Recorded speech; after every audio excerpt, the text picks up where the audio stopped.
आज भारतीय जनता पक्षाच्या मुंबई अध्यक्षपदी आमचे सहकारी मित्र आमदार अमित साटम यांची नियुक्ती केंद्रीय भारतीय जनता पार्टीच्या निर्देशावर महाराष्ट्र भारतीय जनता पक्षाचे अध्यक्ष रवींद्र चव्हाणजी यांनी माननीय मुख्यमंत्री देवेंद्र फडणवीसजींच्या मार्गदर्शनानुसार आज नियुक्ती केली।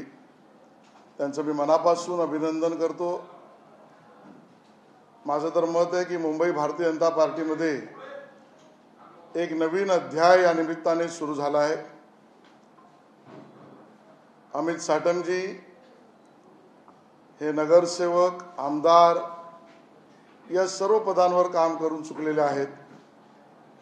भारतीय जनता पक्षाचं तळागाळातल्या कार्यकर्त्यांबरोबर कार्यकर्ता म्हणून काम करणं, ते युवा मोर्चा मुंबई अध्यक्ष, जिल्हाध्यक्ष आणि माझ्याबरोबर बराच काळ सरचिटणीस मुंबईचे म्हणून सुद्धा त्यांनी काम केलंय।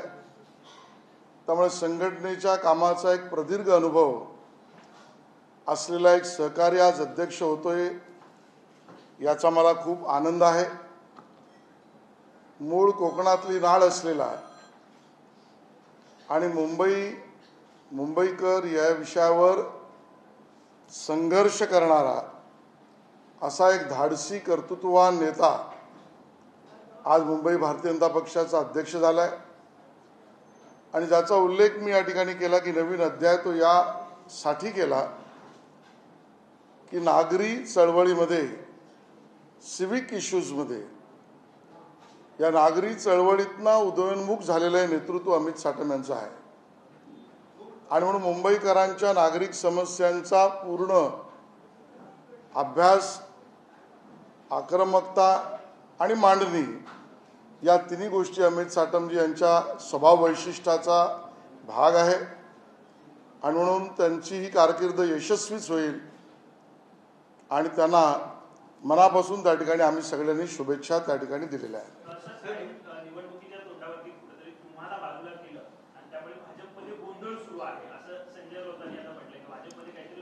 संजय राऊत यांनी पहिलं त्यांच्या महाविकास आघाडीत जो सावळा गोंधळ चालू आहे तो पहिला बघावा, मग दुसऱ्याच्या गोंधळाकडे बघावा।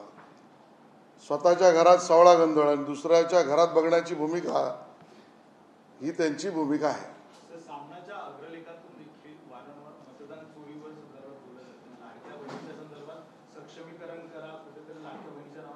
मी मागेही म्हटलंय, महाराष्ट्रातल्या जनतेने आपला निर्णय खूप स्पष्ट दिलेला आहे। ज्या पद्धतीने मतदान आणि समर्थन महायुतीच्या बाजूने माननीय मोदीजींच्या नेतृत्वात, माननीय अमितभाईंच्या योजनेत आणि माननीय देवेंद्रजी, एकनाथ शिंदेजी, अजितदादा पवार यांच्या प्रचारात आणि नेतृत्वामुळे जो विजय मिळाला आहे तो विरोधी पक्ष पचवू शकत नाहीत। आणि त्यामुळे हा कौल महाराष्ट्रातल्या जनतेचा आहे। हा कौल महाराष्ट्रातल्या जनतेने निवडून दिलेल्या आमदार आणि सरकारच्या बाजूने आहे, जे या कौल आणि मतदानाच्या विरोधात बोलतायत आणि त्या विरोधात, कौल आणि मतदानाच्या विरोधात मांडणी करताना मतचोरी म्हणतायत। ते मतचोरीबद्दल बोलत नसून महाराष्ट्रातल्या जनतेशी हरामखोरी करतात असं माझं म्हणणं आहे। आणि म्हणून ही महाराष्ट्रातल्या जनतेशी हरामखोरी काँग्रेस, उबाटा सेना, त्यांचे अगलबगलचे पक्ष करतायत।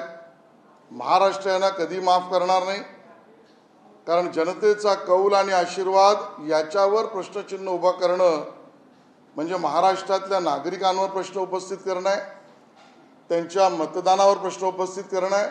आणि त्यामुळे मी थेट म्हणतो, ही महाराष्ट्राची हरामखोरी या पक्षांनी सुरू केलेली आहे। सर, याच आरोपांची राज ठाकरेंनी सुद्धा विरोधली। त्यांचं देखील तेच म्हणणं आहे की 10 ते 12 वर्षांमध्ये मतचोरीचे अनेक प्रकार घडले। जर घोटाळे समोर आले तर मोठं सत्य नाही, राज ठाकरेंच्या विधानावर मी एवढंच म्हणेन, मग काय अमित ठाकरेंची मतं महेश सावंतने चोरी केली? कोणी कोणाची मतं चोरी केली? उत्तर द्यावं ना त्यांनी। अमित ठाकरेंच्या मतांची चोरी महेश सावंतने केली आणि तो कोणतरी मुंबईचा अध्यक्ष आहे मनसेचा, त्याच्या मतांची चोरी का आदित्य ठाकरेंनी केली? आपलं येईल ते बोलायचं, मग याचं उत्तर तरी पहिलं द्या. तो वरळीतला कोणतरी मुंबईचा त्यांचा अध्यक्ष, त्याच्या मतांची चोरी आणि अमित ठाकरेंच्या मतांची चोरी कोणी केली? नगरविकास विभागाच्या अधिकाऱ्यांना मुख्यमंत्र्यांनी सूचना दिलेल्या आहेत की ज्या केंद्रातल्या योजना येतात त्या योजनांचे पैसे वेळेत वापरत मग ते योजना ज्या आहेत ते योग्य पद्धतीने हँडल करा. परंतु विरोधक असं म्हणतात की काढून शिंदेचं जे नगरविकास खातं आहे त्यांना मुख्यमंत्री कुठेतरी टार्गेट करतात. मुख्यमंत्री नगरविकास बघा, विरोधी पक्षाच्या हातात काही मुद्दे नाहीत. विरोधी पक्षाला जनतेचं समर्थन नाही. मग काहीतरी मीडियासमोर बोललं पाहिजे म्हणून उसळ आणि कुसळ काढण्याचा प्रकार आहे. ज्या वेळेला माननीय मुख्यमंत्री, माननीय उपमुख्यमंत्री एकनाथजी किंवा अजितदादा हे सगळे आपापल्या विभागाचा आढावा घेतात, त्यात सूचना करतात. यामध्ये कोण कोणाला टार्गेट करणे का महाविकास आघाडी आहे का? की उद्धव ठाकरेजी मुख्यमंत्री असताना त्यांच्याकडे जाणारी फाईल राष्ट्रवादी काँग्रेसच्या शरद पवार आताच्या गटाला कधी परत मिळतच नव्हती. ते महाविकास आघाडीत होतं, तो महायुतीत नाही.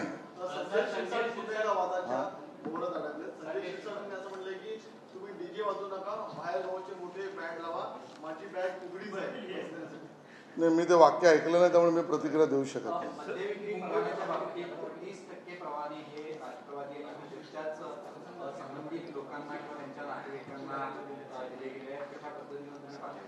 याची संपूर्ण माहिती घेऊन मला बोलताय. सर, प्रभाग रचना आहे ती नव्याने जाहीर झालेली आहे. त्या मात्र प्रभाग रचनेवर आहे प्रश्नचिन्ह देखील आहे ते उपस्थित केले आहे.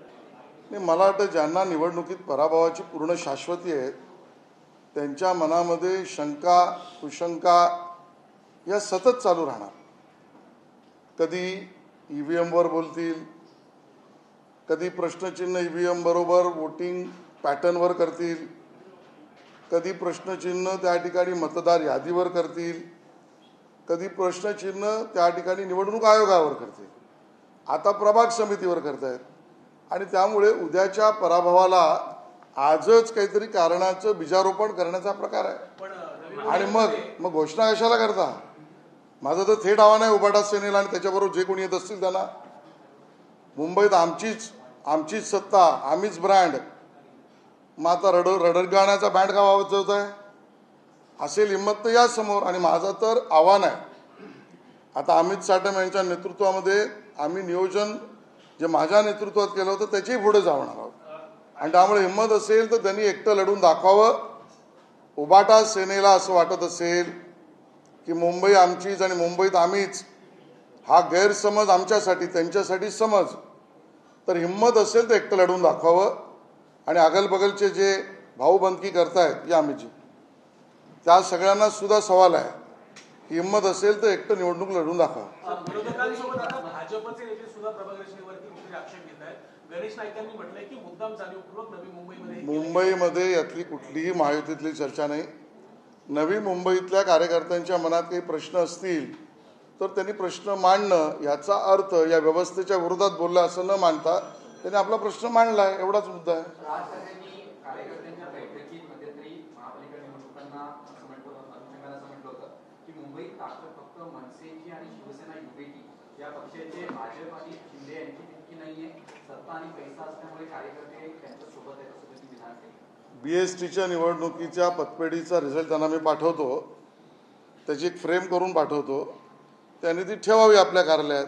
आणि बरोबरीने एक निवडणुकीचं चिन्ह ह्या कोणाकोही पक्षाला, मी त्यांच्याबद्दल म्हणत नाही, सगळ्यांनाच हवा असेल तर एक चित्र भोपळा म्हणून त्यांच्याकडे पाठवतो, तो त्यांनी ठेवा. एक मिनिट, मराठी बोला.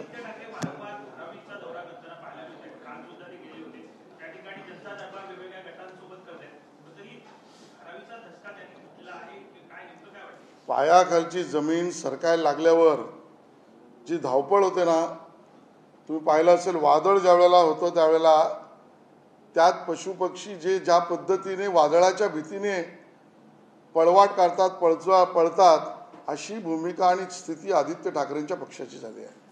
सर, तुमच्याकडे खरं तर IT विभाग आहे. लाडक्या बहिणी बोगस वारंवार प्रकार समोर येत आहेत. काही विभागात म्हणजे ITचे पैसे असतील, म्हणजे इन्कम टॅक्सवाले असतील, त्यानंतर सरकारी नोकरी असतील, अशा वेगवेगळ्या पद्धतीतून खरं तर लाडक्या बहिणी पैसे घेत असल्याचं उघडकीस आहे. काय नेमकं आहे, कशा पद्धतीने सगळ्यांवर कात्रे लावले जातात? नाही, संपूर्ण योजनेबद्दल तर माननीय मुख्यमंत्री उपमुख्यमंत्री बोलतील, पण जो डेटा समोर आला, ज्या डेटाला ॲनालिसिस करताना, त्याचं विच्छेदन करताना जी कृत्रिम बुद्धिमत्ता AIचं सर्च मशीन वापरून आमच्या विभागाने आलेल्या सर्व विभागातील डेटांचं ॲनालिसिस केल्यानंतर आपली लाडक्या बहीण योजनेमध्ये जे पात्र नव्हते, अपात्र होते, अशी लोकंसुद्धा सापडली आणि त्या सगळ्याबद्दलची माहिती संबंधित विभागाला आम्ही दिलेली आहे. तो आकडा खूप मोठा आहे, प्रकार गंभीर आहे. हेतू एवढाच आहे की सामान्य करदात्याचा पैसा हा योग्य वापरला गेला पाहिजे आणि हेतू हाच आहे की ज्या पात्र आमच्या बहिणी आहेत त्यांच्या अधिकाराचं दुसरा कोणी घेऊ नये, यासाठी तंत्रज्ञानाचा उपयोग हा प्रकार त्या ठिकाणी AI म्हणजे कृत्रिम बुद्धिमत्तेचं सर्च मशीन लावून आमच्या विभागाने काम करून त्या विभागाला पाठवलं. महिलांना सक्षमीकरण करण्यात यावं, महिलांना सक्षमीकरण करण्यात यावं असं देखील आज सामनातून म्हटलंय. कारण की ज्या पद्धतीने नाही, बरोबरच आहे. तुम्ही जे करू शकला नाहीत सामनावाले ते आम्ही करणार. आणि म्हणून जे उद्धवजी मुख्यमंत्री असताना त्यांना जमलं नाही, जमूच शकत नाही, ते काम आम्ही करतोय, याच्यावरच सामनाचा अग्रलेखातनं नकळतपणे त्यांनी एन्डॉर्समेंट केलेली आहे. मराठा आरक्षणाच्या बाबतीत मनोहरजी पाटील 29 तारखेला मुंबईत येण्याच्या त्याचा निर्धार केलेला आहे. त्यांच्याच बैठक सुद्धा होते. सातत्यानं सरकारकडनं सुद्धा त्यांना समजावून सांगितलं जाते गणपतीचा सगळा सण आहे. सरकार म्हणून तुम्ही काय आवाहन कराल, कारण का आज बैठक सुद्धा होते. आपल्या मागण्या मांडणं यात काहीच गैर नाही. लोकशाही पद्धतीने आंदोलन करणं याला विरोध कोणी करण्याचं कारणच नाही. आपल्या मागण्यांसाठी आक्रमक कायद्याच्या चौकटीत होणं याचं स्वागतच आहे. आणि म्हणून मराठा समाजाच्या मागण्या, मराठा समाजाला आवश्यक असलेले निर्णय या बाबतीत सरकार सकारात्मक आहे आणि सरकारचे निर्णय सकारात्मकच राहतील. पुन्हा एकदा त्यांनी मुख्यमंत्र्यांबद्दल अपशब्द वापरले जाहीर सभेत. जरांगे पाटील माननीय मुख्यमंत्रीच बरेच वेळा या विषयावर बोलले आहेत की मला काही बोललं तरी चालेल, पण महाराष्ट्राच्या हिताच्या भूमिकेवर मात्र कोणी प्रश्न निर्माण करू नये.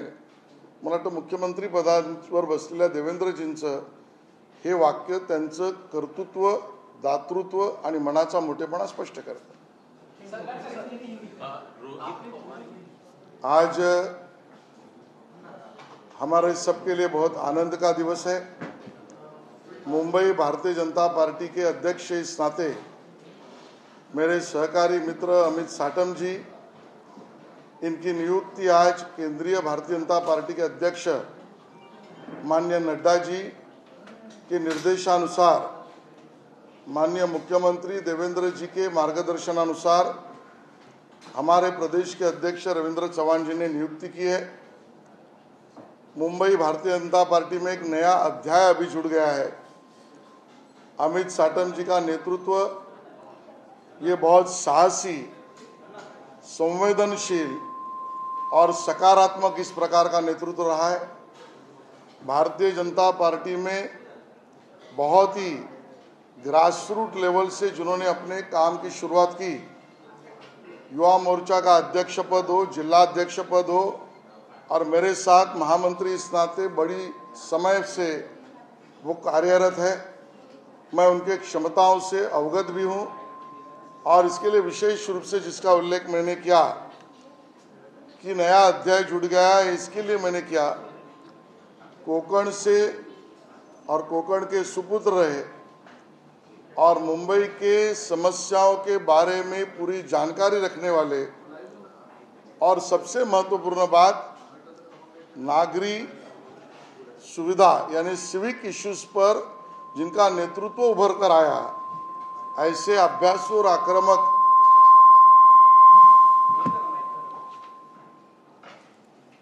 ये विधायक अमित साटम जी है.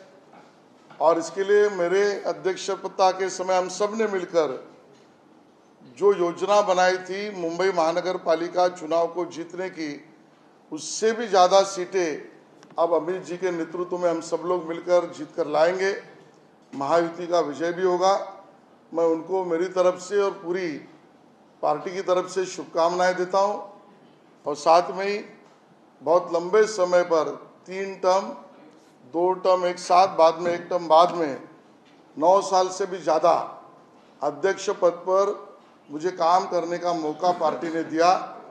इसके लिए पार्टी का, सहकारियों का, सब कार्यकर्ताओं का और मुंबई वासियों का मैं धन्यवाद देना चाहता हूँ। सर, अगर महायुति की जो अलायंस है जो कि राज्य भर में कार्यरत है, क्या वही बीएमसी इलेक्शन के लिए भी उसी तरीके से अलायंस बनी रहेगी? माननीय मुख्यमंत्री ने इसको स्पष्ट ही किया है, हम चुनाव महायुति में ही लड़ेंगे और जीतेंगे भी। लगातार सामना में महाराष्ट्र सरकार को लेकर टिप्पणी की गई है, कहा गया है कि महाराष्ट्र सरकार जो है वोट चोरी के जरिए बनी है, कैसे देखिए साहब?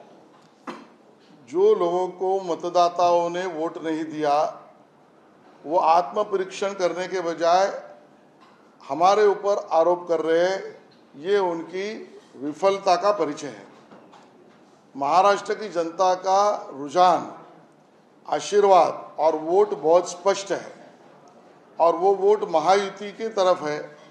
माननीय नरेंद्र मोदी जी के नेतृत्व में माननीय देवेंद्र जी, एकनाथ जी और अजित दादा, इनके तरफ आशीर्वाद और रुझान बहुत स्पष्ट रहा है और उसके कारण महाराष्ट्र की जनता की वोट आशीर्वाद और रुझान पर सवालिया निशान खड़ा करना, ये आरोप मत चोरी का नहीं, ये महाराष्ट्र से ये पक्ष, ये दल, ये महाराष्ट्र हरामखोरी कर रहे हैं, महाराष्ट्र के मतदाताओं से हरामखोरी कर रहे हैं, ये हमारा कहना है।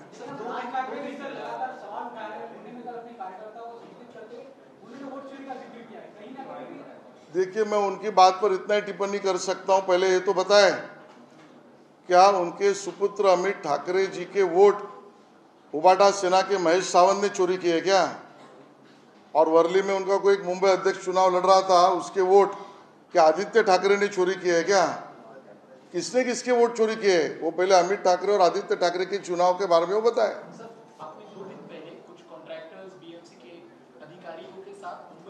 मैं कॉन्ट्रैक्टर्स की मीटिंग नहीं, अधिकारियों की मीटिंग।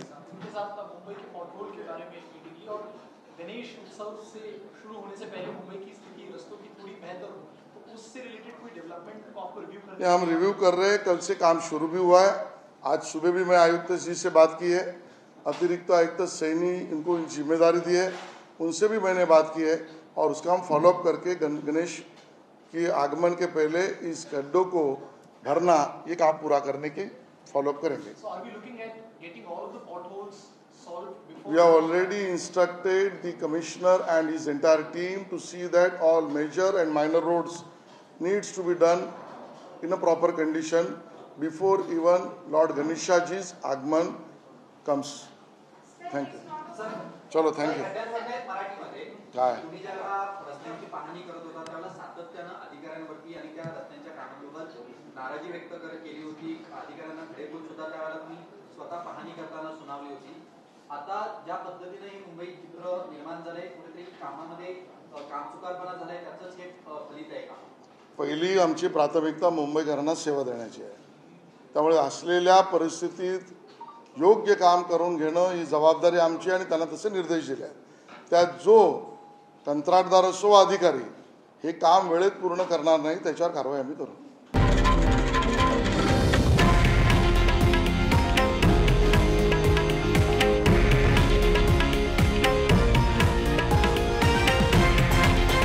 हे आहे देशातील नंबर 1 न्यूज नेटवर्क आणि आपण पाहत आहात TV9 मराठी, एकमेव।